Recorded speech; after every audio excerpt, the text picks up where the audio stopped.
In Season 3 of the Syndicate, Makolo and his friend, Kaduki, were lured by Adelolo into burglary that promised fast money. The two desperate boys rose quickly from hunger to comfort, mistaking danger for destiny. But when luck ran out and betrayal struck, the streets they trusted handed them over to the law, and it was from castle to behind bars. Makolo and Kaduki journey took a brutal turn, and their friendship was separated by prison walls in different cities. In a place built to break men, Makolo learned to read, to think, and to hope again. That episode captured the cost of easy money, the cruelty of injustice, and the fragile spark of unrealistic redemption. Nevertheless, contact was made to forge life after prison experience. The unrealistic redemption unfolds in Season 4. Happy watching! In the underbelly of Kotola City, every step towards survival demands a price. For young Makolo, life had already shown him hunger, homelessness, crime, and the cold floor of a prison cell. But he had no idea that the next door he walked through would lead him into one of the most dangerous networks in Bimako's world. Makolo arrived at Ginako's family house with cautious hope. The walls smelled of wood smoke and stale beans. It wasn't luxurious, but compared to the motor park and nights under the flyover bridge's slum, christened castle, it was heaven. Unknown to Makolo, his presence ignited war inside the household. Watching with rapt observation, as Ginako ushered Makolo into the house, was Rabina, the head of the family and Ginako's elder brother. And the next day he invited his junior brother to the side of his inheritance and confronted him. Ginako. So you are now recruiting boys to turn this place into a wee hub. Your prison ordeal have not deterred you. Hen? Leave matters for Matthias, Rabina. This is Africa, and it's survival of the fittest here. Besides, my side is my inheritance and I can do whatever I want there. You have yours and I don't care what you do with it. I know that part of the house is your inheritance. But I am still the head of this family and it is my duty to protect the whole house, including you, from any harm. I do not want our family house to become an incessant guest of the police. Please send that young man away. No way. He is here to stay. Keep yourself out of my business. Period. Rabina feared what no one else wanted to admit. Ginako and his business allies were knee-deep in the wee business, cannabis trading, and the family house was sliding slowly into becoming a distribution center. But Ginako kept that truth sealed from Makolo. Days later, Makolo met Rabina at the corridor. The man stood like a boulder, arms crossed, jaw stiff, and confronted Makolo thus. You boy. Pack your things and go. This house is not for loafers and criminals. But sir, I'm neither a loofah or a criminal. I just arrived. I don't understand. Stop pretending innocence. I know why Ginako brought you here. And you cannot stay here. Makolo had no clue why the hostility burned so fiercely. He reported the confrontation to Ginako later, and Ginako stormed into Rabina's living room.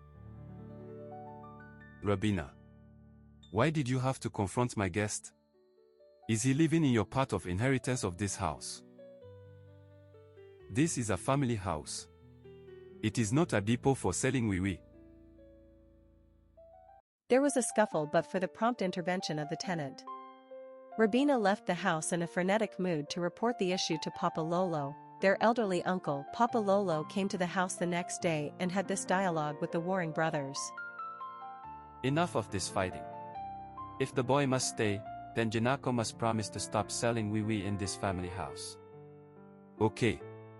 Let Rabina continue to share and give me 50% from the rent he is collecting from tenants in this house. That is my inheritance. How can I share it with you? Tenants are even complaining of the stench of wee smoke and some have moved out. This is my final verdict. Ginako should send the boy away, before the police come with their lanterns and handcuffs. I will invite the police to come here. If Ginako refuses to send the boy away. So Ginako arranged for Makolo to stay with Lodebo, his business associates on the same street. He had earlier discussed Makolo with his associate, even before Makolo arrived at Ginako's home. My friend Lodebo. As I said before, I met this guy in the trench. We were in the same class. He is smart with books. He is very fit for this business. Okay, let him come. He can share room with Smalley. 2 days later, Ginako led Makolo to Lodebo, Ginako's closest business partner. Lodebo was both consumer and dealer, with fingers stained from rolling wraps. Lodebo sized up Makolo IQ and whispered to Ginako. Chai. This one gets smart head. See how he reason things. If we put him in college, he go move product well. Lodebo turned to Makolo and said, You can stay with us. And if you no mind, you go handle delivery of product. And make money for yourself. Thank you, sir. I will do whatever you ask me to do. Don't worry, my friend Makolo. You are free to live with my friend and nobody will confront you here. And you will make money for yourself if you obey my friend. Lodebo called Smalley and instructed him to take Makolo to his room as his new roommate. Within a few days, Makolo observed Smalley always reeked of unfamiliar smoke. He remembered perceiving such a smell in the prison dormitory, but he could not fathom what it was. It was different from cigarettes, he thought. Makolo summoned courage to have this chat with Smalley after watching counting some money. That is a huge sum of money you are counting. Is that all yours? No. It is for the boss. It is for today's delivery. If you don't mind, can I ask you some questions? Yes, you can. But not now. I have to take this money to our boss. And so, Smalley left the room with the money and could not come back until after Makolo was asleep. And before Makolo woke up the next morning, Smalley had left the room as usual. But later that night, they had this chat. My friend Smalley, do you smoke? Yes. But not cigarettes. But what? You will know after our boss speaks to you. Do you want to make money like me? I make at least 150 kodos daily. Yes. Everybody wants to make money. Makolo was a week old in the house of Lodebo, when he was invited to the small living room with smoke haze, cannabis rolls on table and Lodebo puffing the thick smoke. He did not delay in spelling out the mission of his younger guest in the house. My friend Makolo, I hope you are enjoying your stay with us. Is there anything you are not comfortable with here? It is my pleasure to help any young man like you, who came my way. Sir, thank you very much for housing and providing for me. I am very comfortable staying here. Okay. Let me tell you why I have invited you here. I am happy that you are comfortable living with us.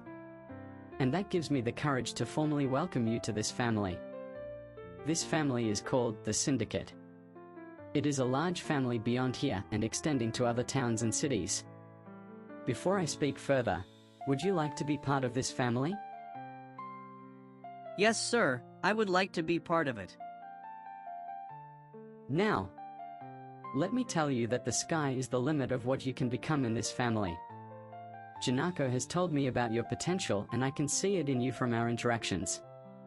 You will be trained in our business. And we will guide you to do exploits and become rich like others. Again, are you ready? Ever ready, sir. Lodebo then instructed Makolo to report to him every morning for the initial training on the Syndicate business. Makolo was further briefed by Smalley at the end of that business day. In their chat, Did the boss speak with you earlier today? And what was your response? Yes. He asked about my welfare and spoke about the Syndicate family. Did you agree to become part of their family? And if so, what were his instructions to you? Yes. I agree, and he instructed me to report to him every morning. Great guy. Congratulations. You are starting your training right from me, and it begins now. All of us, including Ginako, have roles to play in training you. I went through it like others I met here. And you will start making money after 2 weeks training. How do you like that? It and blew the fume at Makolo's face. Makolo coughed drily and rushed to bed. Smiley woke Makolo up early the next morning, led him to the boss's living room and went about his daily routine. Ginako joined Makolo later and expressed joy that he was ready to join the family and also to undertake the training. Lodebo came out from his closet at about 10 am and the training kicked off. Once again, we welcome Makolo to the Syndicate family. Today marks the beginning of your prosperity over poverty, security over insecurity, and victory over victimization. All you need to do in this family is follow instructions. Congratulations! Yes. My friend, we are happy to have you with us. I can assure you that you will not have to toil from morning till night to make it. Just follow our footsteps, and with your inbuilt intelligence you will make it to the top. Thank you, sirs, for accepting to help my life. I promise to follow your instructions thoroughly. Our business in this family is buy and sell. And we only deal with one product. This product is known and consumed all over the world. Some call it wee-wee, but we call it vegetable of life. Words are not enough to describe the effect of this product. You will have to taste it to see the effect. Lodebo opened a small metal box on the table, brought out 3 rolled wraps like cigarettes and shared them amongst themselves. He and Ginako lit theirs and instructed Makolo to do the same. They taught him how to inhale the fumes of every pop. With a few pops inhaled, Makolo was over the moon. He was dazed with hallucinations, and in minutes, he felt bold and daring. Throughout the day, he felt he was somebody else. And the evening when Smiley came back, he shared his experiences with him, and his confession of his love for the vegetable of life. Hey my friend, Smiley. I experienced another world today, and the grip is still on me. Exactly what happened to you? Tell me. After the boss and Ginako admitted me into the family of the Syndicate, the boss gave me the vegetable of life, wrapped like a cigarette. And I smoked it. Oh. It was sensational. I felt like I was in a different world and slept like a baby. Welcome to our world. Your first experience sounds good, and it means you have the power to control it. Some had bad experiences with it and the boss had to send them away. I had a similar experience as you. And today, I use it to do the unimaginable. Now I can understand why you are always alert, smart, and with a positive lifestyle. I will learn more about it from you. No problem. My friend. It is exactly my duty to teach you about all aspects of the Syndicate business. And I will gladly teach you. What happens after the Makolo's indoctrination? How is he going to fare from burglary imprisonment to narcotic trafficking? And what lies ahead for Makolo and the Syndicate family? Watch out for the final season. Is this the proverbial tale of from frying pan to fire? Within a few months that Makolo regained his freedom after a 5-year jail term for burglary, the contact he made behind bars have just inducted him in the Syndicate, a family of cannabis distributors.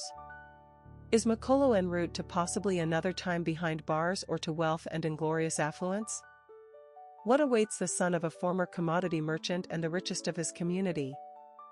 The Syndicate final season unfolds the answers. Don't miss it.